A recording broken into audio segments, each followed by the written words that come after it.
আপনি যে ডাক্তার ব্যবহার করছেন, আপনি কোন ক্ষমতা বলে ডাক্তার ব্যবহার করছেন? আমরা দোষ স্বীকার করছেন।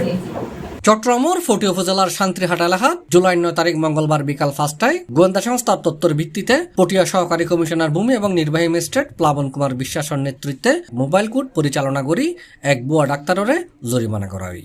আপনি যে ডাক্তার নামটা ব্যবহার করলেন, এটা কি আপনার অন্যায় হয়েছে? এটার জন্য কি আপনি ক্ষমা প্রার্থী?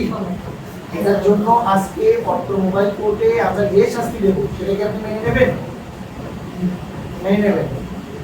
পরবর্তীতে কি আপনি কখনো এই ধরনের অন্যায় আর দ্বিতীয়বার করবেন? ঠিক আছে? আপনারা সবাই শুনছেন?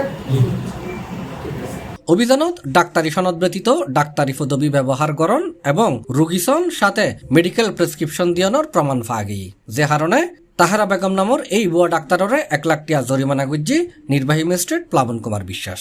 স্যার আমাকে এখানে পদায়ন করছে, এই জন্য আমি ম্যাজিস্ট্রেট হিসেবে এখানে আসতে পারছি।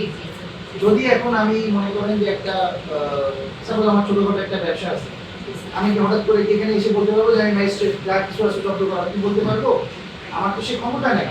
তাহলে লোকজন তখন আমাকে কি বলবে? ভুয়া ম্যাজিস্ট্রেট, তাহলে কি বলবে? প্রতারক বলবে না? এরকম নিউজ আসে না? আপনি যে ডাক্তার ব্যবহার করছেন, আপনি কোন ক্ষমতা বলে ডাক্তার ব্যবহার করছেন?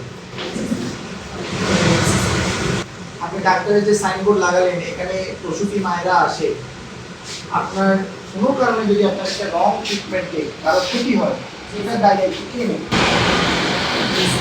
আপনি যদি বিএমডিসি কর্তৃক নিবন্ধিত ডক্টর হতেন, তখন আপনার বিরুদ্ধে বিএমডিসিতে কমপ্লেন করা যেত।